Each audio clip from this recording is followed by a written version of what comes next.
Hello, good evening, जय मसीह की आप सभी को। मैं प्रवीण मरांडी आप सभी का स्वागत करता हूँ मेरे इस यूट्यूब चैनल में।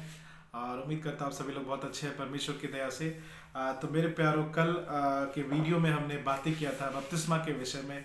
यीशु मसीह बपतिस्मा लेते हैं और उस बपतिस्मा के विषय में हमने बहुत सारी बातों को सीखा और जाना है।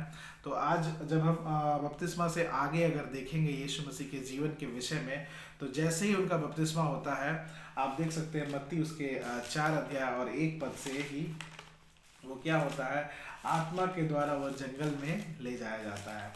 और वहाँ पे 40 दिन और 40 रात तक वहाँ पे वो फास्टिंग करते हैं, प्रेयर करते हैं। लेकिन वहाँ पे शैतान आता है जो उनको उनकी परीक्षा करता है, टेम्पटेशन उनको उस परीक्षा में डालता है मेरे प्यारों। तो जब आप यीशु मसीह के जीवन के विषय में जानते हैं कि किस प्रकार से जब वो परीक्षा में थे, जब वो परीक्षा में पड़ा, शैतान ने उसकी परीक्षा की, उसका टेम्पटेशन लिया, तो परमेश्वर यीशु मसीह ने उनको वचन के द्वारा क्या किया, वहाँ से दूर भगा दिया।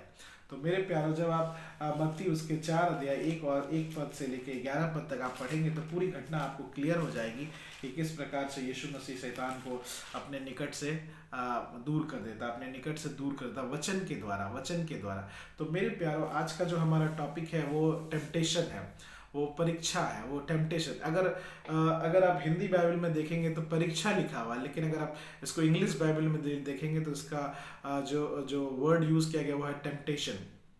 और अगर सही मायने में, अगर डिक्शनरी में अगर आप टेम्पटेशन के मीनिंग को देखेंगे तो प्रलोभन, प्रलोभन होता है। और सही अर्थ भी यही क्या है कि प्रलोभन। अगर शैतान क्या करता है, यीशु मसीह को प्रलोभन देता है और कहता है कि पत्थर से क्या कि वो रोटी बन जाए। वो कहता है ये सारा चीज का अधिकारी मैं हूँ, और तुम मुझे प्रणाम करो तो ये सारी चीज मैं तुम्हें दूंगा। यानी कि वो प्रलोभन दे रहा था और वो यीशु मसीह को, जो उसका कार्य था, उसे वो भटकाना चाहता था। मेरे प्यारों, आज हमारे और आपके जीवन में भी शैतान ठीक ऐसे ही टेम्पटेशंस को लाता है, प्रलोभन को लाता है, ताकि हम क्या हो जाए, अपने मार्ग से हम क्या हो जाए, भटक जाए, परमेश्वर के मार्ग से हम क्या हो जाए, भटक जाए। और ये बहुत महत्वपूर्ण है। जब आप शुरुआत करते हैं, जब आप बढ़ोतरी कर रहे होते हैं, जब आप परमेश्वर के निकट करीब में जा रहे होते हैं, तभी वो प्रलोभन को लाता है शैतान, तभी वो टेम्पटेशन को लाता है, ताकि हम क्या हो जाए, भटक जाए, ताकि हम भरमाए जाए, ताकि हम इधर उधर हो जाए। तो मेरे प्यारो, जब मैं पूछूं कि अगर ये टेम्पटेशन है क्या, ये प्रलोभन है क्या, तो मेरे प्यारो ये एक तरह का परीक्षा है, एक तरह का दौर है, एक तरह का ट्रायल है। और ये हमें अपने आप को साबित करना होता है कि हम कितने फेथफुल हैं या फिर अनफेथफुल हैं। तो मेरे प्यारो, ये टेम्पटेशन एक तरह का ट्रायल है, एक तरह का दौर है। और जिस दौर में जब हम जाते हैं तो हमें अपने आप को साबित करने की आवश्यकता है कि हम परमेश्वर के प्रति विश्वास योग्य है या अविश्वास योग्य है, हम फेथफुल है या फिर अनफेथफुल है। आमीन। तो मेरे प्यारो, जब आप टेम्पटेशन के विषय में जब हम लोग बातें कर रहे हैं, तो दो बातें बहुत महत्वपूर्ण हैं। ये टेम्पटेशंस जो है ना, पहले तो शैतान की तरफ से आती हैं और दूसरी हमारे तरफ से आती है। ये परमेश्वर की तरफ से नहीं आती, वो एक अलग केस है जब परमेश्वर इस चीज को लाता है। लेकिन मुख्यतः वो शैतान लेके आता है और हम अपने ही कारण से लाते हैं। अगर आप इसको वचन में देखेंगे तो आप पाएंगे, प्रेरितों की पुस्तक में जब आप पढ़ेंगे, वहाँ पे 5 अध्याय में, तो दो व्यक्ति हैं, स्त्री और पुरुष, जो पति और पत्नी हैं, और उन्होंने अपने ज़मीन को बेचा और प्रेरितों के चरणों में उन उस पैसे को, उस रुपये को, उस मूल्य को उन्होंने जमा किया। लेकिन उससे पहले जितना कीमत था उससे कुछ उन्होंने अपने लिए रख लिया। और वहाँ पर जब उनसे पूछा जाता है कि क्या तुमने सच में इतना ही दाम में बेचा है, तो वो पूरे जोश के साथ, पूरे कहिए कि कॉन्फिडेंस के साथ कहता है कि हाँ, हमने इतने में ही बेचा है। लेकिन मेरे प्यार, वहाँ पे एक बहुत ही विशेष और बहुत महत्वपूर्ण बात हम देखते हैं। आप निकाल सकते हैं वचन में, प्रेरितों के काम उसके 5 अध्याय और 3 पद में क्या कहता है यहाँ पे। पतरस ने कहा, हे हनन्या, शैतान ने तेरे मन में यह बात क्यों डाली कि तू पवित्र आत्मा से झूठ बोला। पतरस डायरेक्टली कहता है मेरे प्यार, हे हनन्या, शैतान ने तेरे मन में ये बात क्यों डाली कि तू पवित्र आत्मा से झूठ बोला। और मेरे प्यारो, ये कहने के बाद ही वो इंसान क्या हो जाता है, मर जाता है। वो हनन्याह की मृत्यु हो जाता है, क्योंकि उसने पवित्र आत्मा से क्या किया, झूठ बोला। और क्यों क्यों झूठ बोला, वह शैतान उसे वो करवाता है काम। और ठीक, अगर आप आगे बढ़ते जाएंगे 7 पद से लेकर 10 पद तक में, तो वहाँ पे आप पाएंगे उसकी पत्नी भी जब आती है, जो कि इस घटना के विषय में उसको मालूम नहीं था कि उसका हस्बैंड का डेथ हो चुका है झूठ बोलने के कारण। और जब सेम बातें उससे पूछी जाती है, क्या सच में तुम लोगों ने इतने में ही बेचा है, तो वो भी, क्योंकि दोनों ने बात क्या कर लिया था, मिला लिया था। और पतरस जब उससे पूछता है तो वो भी यही जवाब देती है। तो मेरे प्यारों, और उसका भी सेम उसी प्रकार से क्या हो जाता है, डेथ हो जाता है। तो मेरे प्यारों, यहाँ पे गलती उन दोनों का नहीं था, बल्कि यहाँ पे शैतान उनको विवश करता है, उनको प्रलोभन में डालता है कि वे लोग क्या करें, पवित्र आत्मा से झूठ बोले। आज हम और आप भी मेरे प्यारों कई बार ऐसे ही विवश अवस्था में हम चले जाते हैं, और ले जाने वाला कौन है, शैतान है। लेकिन मेरे प्यारों, हमें हमें जानना है, हमें पहचानना है। जैसे यीशु मसीह के बारे में जब आप पढ़ेंगे, उसने क्या किया, वचन के द्वारा लिखा है, लिखा है, लिखा है, और उसको वहाँ से क्या किया, दूर भगा दिया। जब हमको और आपको वचन पता रहेगा मेरे प्यारों, हम टेम्पटेशन में नहीं गिर सकते हैं। आमीन। और एक उदाहरण अगर हम देखेंगे, शैतान कैसे लोगों को भरमाता है, कैसे उनको प्रलोभन में डालता है, तो सबसे बड़ा उदाहरण है मेरे प्यारे, यहूदा इस्करियोती, यीशु मसीह के साथ रहने वाला, उनके 12 चेलों में से एक चेला, आश्चर्य कर्मों को देखने वाला, बड़े बड़े कामों को देखने वाला, लेकिन उसके मन में शैतान काम करता है। वचन क्या बताती है, देखिए मेरे प्यारों, जब आप लूका उसके 22 अध्याय और उसके 3 पद में पढ़ेंगे, तो बहुत ही स्पष्ट रूप से हमें वचन बताती है। लूका रचित सुसमाचार और उसका 22 अध्याय और उसके 3 पद में वचन हमें खुल करके बताती है, तब शैतान यहूदा में समाया, जो इस्करियोती कहलाता और 12 चेले में गिना जाता था। मेरे प्यारे, स्पष्ट रूप से वचन बताती है, शैतान उसमें समाया। यहाँ पे कितना गलत काम उससे करवाया जाता है। कौन कराता है, शैतान। एक तरह से कहीं उसको मैनिपुलेट कर लेता है, एक तरह से उसको वशीकरण कर लेता है। और क्या पता 30 सिक्कों के लिए, चांदी के 30 सिक्कों के लिए वो प्रलोभन दिया जाता है मेरे प्यारे। और एक वचन आप पढ़ेंगे तो आपको और भी क्लियर हो जाएगा। यूहन्ना रचित सुसमाचार और उसके 13 अध्याय और उसका 2 पद में देखिए क्या कहता है। वचन स्पष्टता के साथ हमसे बात करता है। क्या कहता है यूहन्ना उसके 13 अध्याय उसके 2 पद में, तब शैतान शमौन के पुत्र यहूदा इस्करियोती के मन में यह डाल चुका था कि उसे पकड़वाए तो भोजन के समय। मेरे प्यारे, शैतान उसके मन में डाल चुका था कि वो उसको क्या करे, पकड़वाए। तो ये जो टेम्पटेशन आता है, ये कहाँ से आता है, शैतान की ओर से आता है मेरे प्यारों। और बहुत ही हमें इस बात को जानने की आवश्यकता है कि कैसे वो चीज़ आता है मेरे प्यारों, कैसे वो चीज़ हमारे जीवन में आता है। जब तक हम इसको वचन बताते हैं, यीशु मसीह वचन के द्वारा कहता है, लिखा है, लिखा है, लिखा है। आपको और मुझे अगर वचन नहीं पता होगा तो हम शैतान को नहीं भगा पाएंगे, हम शैतान को नहीं भगा पाएंगे मेरे प्यारों। अगर आप वचन को देखेंगे, जब आप वचन का ध्यान करेंगे, तो अल्टीमेटली इस दुनिया का सरदार कौन है, शैतान है। अल्टीमेटली इस दुनिया का सरदार कौन है, शैतान है। और हमें उसका सामना करना है। वचन देखिए क्या बताते हैं, वो दुनिया का सरदार है। दूसरा कुरिन्थियों की पुस्तक उसका अगर 4 अध्याय और उसके 4 पद में पढ़ेंगे तो क्या पाएंगे। दूसरा कुरिन्थियों उसके 4 अध्याय और उसके 4 पद में क्या कहता है मेरे प्यारों, और उन अविश्वासियों के लिए जिनकी बुद्धि संसार के ईश्वर ने अंधी कर दी है, जिनकी बुद्धि इस संसार के ईश्वर ने अंधी कर दी है मेरे प्यारों। परमेश्वर ये काम नहीं कर सकता। परमेश्वर किसी की बुद्धि को बंद नहीं करता, बल्कि वो खोलता और बुद्धि को बढ़ाने वाला, विवेक को देने वाला परमेश्वर है। लेकिन वचन यहाँ क्या बता रही है कि और उन अविश्वासियों के लिए जिनकी बुद्धि इस संसार के ईश्वर ने अंधी कर दी है। यानी कि शैतान इस संसार का अधिकारी है, और उसने क्या कर लिया है, लोगों के मन को, लोगों की बुद्धि को, लोगों के ज्ञान को अंधा कर दिया है, अंधी कर दिया है मेरे प्यारों। वो नहीं चाहता कि लोग मन फिराएं, वो नहीं चाहता है कि लोग वचन को जाने, वो नहीं चाहता है कि लोग परमेश्वर के निकट में आए। मेरे प्यारो ये बात। और शैतान जो है ना, वो झूठ का पिता है, वो झूठ का पिता है। वो झूठ मूठ से आपको आपको बातों में बहलाएगा। वो झूठ मूठ से आपके बातों में, यीशु मसीह कहता है ये सारा चीज़ मैं तुम्हें दे दूंगा। उसे पता ही नहीं कि यीशु मसीह खुद क्या है, राजा है। उसे पता था, लेकिन वो यीशु मसीह को उस टेम्पटेशन में डालना चाहता था। लेकिन यीशु मसीह है मेरे प्यारो। हन्ना और सफीरा गिर गए कुछ पैसों के लिए। यहूदा इस्करियोती कुछ पैसों के लिए बिक गया। वो लालच दिया, क्योंकि वो शैतान जो इस संसार का अधिकारी, कुछ पैसे, कुछ रुपये, कुछ लालच वो देता है और लोग क्या हो जाते हैं, उसमें गिर जाते हैं। उस टेम्पटेशन में, उस प्रलोभन में क्या हो जाते हैं, पड़ जाते हैं। क्योंकि वो झूठ का पिता है मेरे प्यारे। वो झूठ मूठ का वादा करता है हमसे।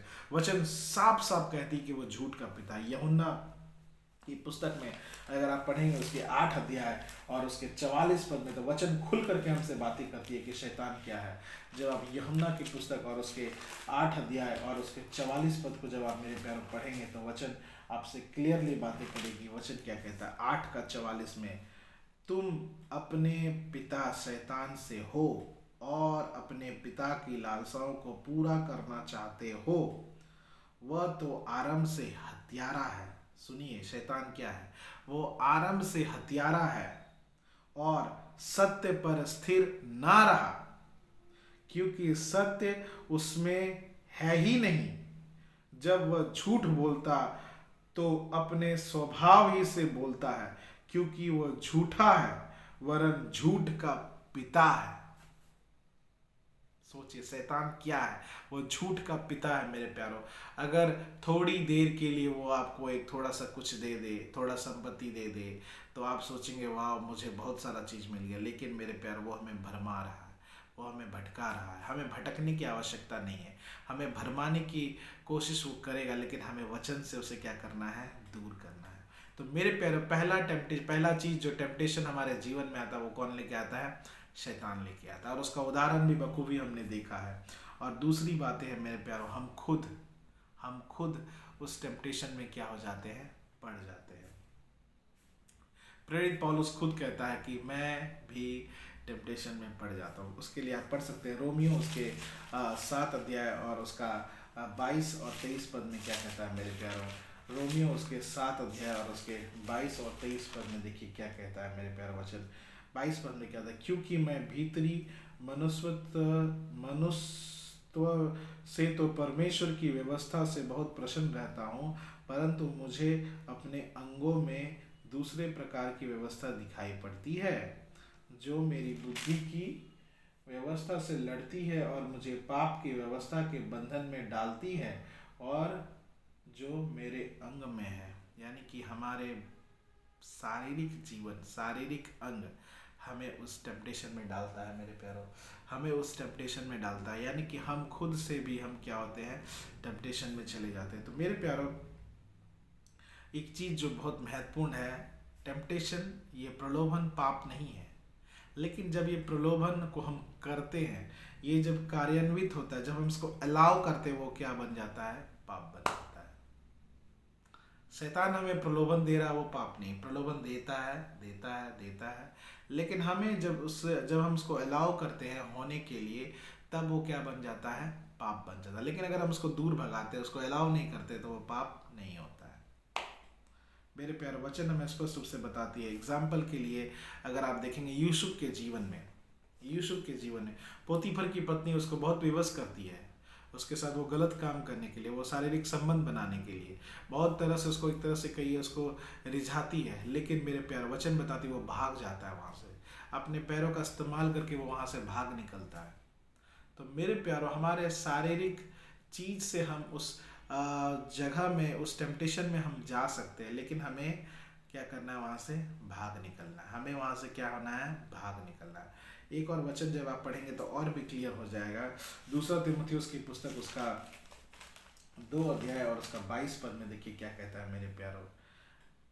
दूसरा तीमुथियुस उसका 2 अध्याय और उसका 22 पद में क्या कहता है, जवानी की अभिलाषाओं से भाग, जवानी की अभिलाषाओं से भाग, और जो शुद्ध मन से प्रभु का नाम लेते हैं उनके साथ धर्म और विश्वास और प्रेम और मेल मिलाप का पीछा कर। मेरे प्यारों, बहुत सारे लोग, यंग लोग हैं, वचन बताती है जवानी की अभिलाषाओं से भाग।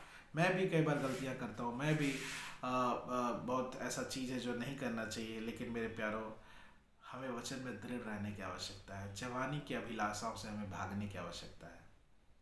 वचन बताती है, अगर आप वचन को देखेंगे, अगर तेरा आँख बुरा करता है तो आँख को हटा दे, कि क्यों भले तू अंधा हो जाए लेकिन तेरा सारा शरीर कहाँ चला जाएगा? स्वर्ग में, नहीं तो नरक में चला जाएगा। अगर तेरा हाथ तुझे पाप कराता है तो उसे हटा दे। ये अच्छा है कि तू बिना हाथ का स्वर्ग में जाए, ऐसा ना हो कि पूरे शरीर तेरा नरक में चले जाए। आमीन। तो मेरे प्यारो, टेम्पटेशन लाने वाला शैतान है, और कई बार हम अपने आप से भी इसमें गिरते हैं, लेकिन हमें सचेत रहने की आवश्यकता है, हमें उससे दूर होने की आवश्यकता है, हमें उसे भागने की आवश्यकता है। अगर शैतान लाता है तो हमें उसे भगाने की आवश्यकता है। कैसे हम भगाएंगे? वचन के द्वारा, वचन के द्वारा मेरे प्यारों। और उसके बाद दूसरा और महत्वपूर्ण बात है कि क्यों और कब, वाई एंड व्हेन, ये टेम्पटेशन, ये प्रलोभन कब आते हैं, ये और क्यों आते हैं। आप, ये बहुत ही महत्वपूर्ण सवाल है मेरे प्यारों, कि प्रलोभन ही, ये टेम्पटेशन ही क्यों आता है और कब आता है। अगर आप वचन से इसको देखेंगे तो बहुत ही वचन बहुत सीधा और सरल तरीके से हमें समझाता है। याकूब की पुस्तक और उसका 1 अध्याय और उसका 13 और 14 पद में देखिए मेरे प्यारों क्या कहता है। याकूब की पुस्तक नया नियम में है, उसका 1 अध्याय और उसका 13 और 14 पद में देखिए क्या कहता है। जब किसी की परीक्षा हो, टेम्पटेशन हो, तो वह यह ना कहे कि मेरी परीक्षा परमेश्वर की ओर से होती है। यहाँ स्पष्ट रूप से कहा गया है मेरे प्यारों, वह यह ना कहे कि मेरी परीक्षा परमेश्वर की ओर से होती है, क्योंकि ना तो बुरी बातों से परमेश्वर की परीक्षा हो सकती है, और ना वह किसी की परीक्षा आप करता है। क्लियर हो गया यहाँ पे। फिर 14 पद में कहता है, परंतु प्रत्येक व्यक्ति अपनी ही अभिलाषाओं से खींचकर और फंसकर परीक्षा में पड़ता है। देखिए मेरे प्यारो, कितना सटीक बात लिखा हुआ, कितना सही बात लिखा हुआ कि हम कब और क्यों परीक्षा में पढ़ते हैं। वचन हमें खुल करके बताती है कि यीशु मसीह परमेश्वर कभी भी हमें परीक्षा में नहीं डालता है, लेकिन वचन क्या बताती है, परंतु प्रत्येक व्यक्ति अपनी ही अभिलाषा में खींचकर फंसकर उस परीक्षा में क्या होता है? पड़ जाता है। बहुत ही गंभीर और बहुत ही महत्वपूर्ण बात है मेरे प्यारों। इसलिए हमें जानना है कि हम कैसे इस टेम्पटेशन से ओवरकम करें। How can we overcome this temptation? कैसे हम इस प्रलोभन से हम बच पाए मेरे प्यारों। एक प्रार्थना में जब हम प्रभु का प्रार्थना करते हैं तो वहाँ पे क्या पाते हैं कि मत्ती उसका 6:13 में कि 6:13 आप देख लीजिए, बहुत ही स्पष्ट रूप से वचन हमें बताती है मेरे पे, क्योंकि जब हम वचन से देखते हैं तो हमें मालूम होता है, और वो वचन हमारे लिए बहुत ही काम आता है, क्योंकि शैतान को भगाने के लिए वचन ही काम आता है। मत्ती उसका 6:13 में क्या कहता है, और हमें परीक्षा में ना ला परंतु बुराई से बचा। यानी कि हमें परीक्षा से कौन बचा सकता है? परमेश्वर बचा सकता है मेरे प्यारे, यीशु मसीह बचा सकता है। जब हम प्रभु का प्रार्थना करते हैं उसमें कहता है, और हमें परीक्षा में ना ला परंतु बुराई से बचा। मेरे प्यारे, ये हमारे लिए बहुत महत्वपूर्ण है कि हम परीक्षाओं से बचे रहे, हम टेम्पटेशन से बचे रहे, नहीं तो हमारा जीवन क्या हो जाएगा? अस्त व्यस्त हो जाएगा, यहूदा इस्करियोत के समान, हन्ना और सफीरा के समान हो जाएगा।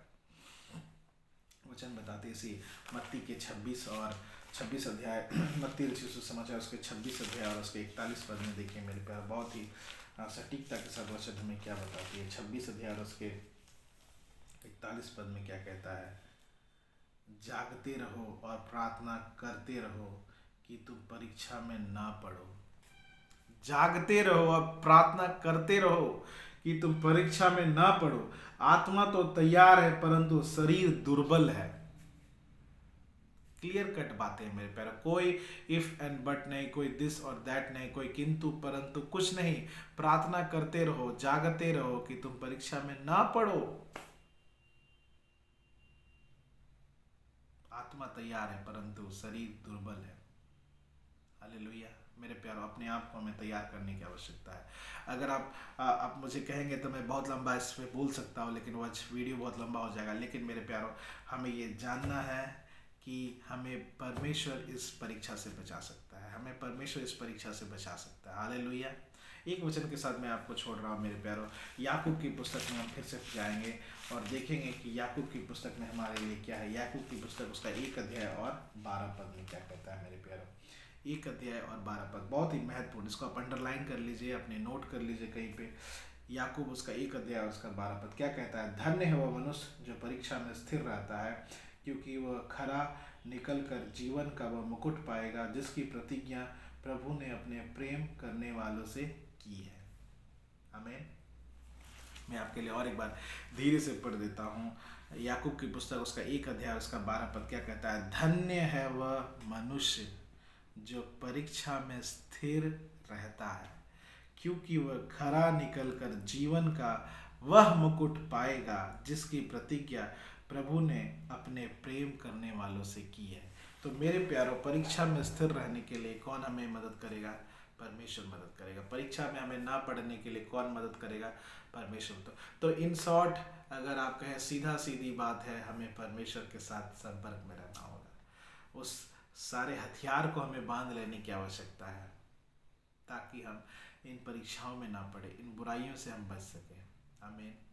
मेरे प्यारों, मैं ज़्यादा टाइम आपका नहीं लूँगा, बस इतना ही मैं कहना चाहूँगा। अपने आप को मजबूत करिए, वचन से मजबूत करिए मेरे प्यारों। हमें कहीं और भटकने की आवश्यकता नहीं।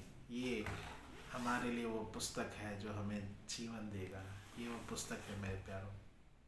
आमीन। परमेश्वर आप सभी को आशीष दे और आपका दिन, आप दिन प्रतिदिन आप ऐसे ही आगे बढ़ते जाए वचन में। धन्यवाद आप सभी को।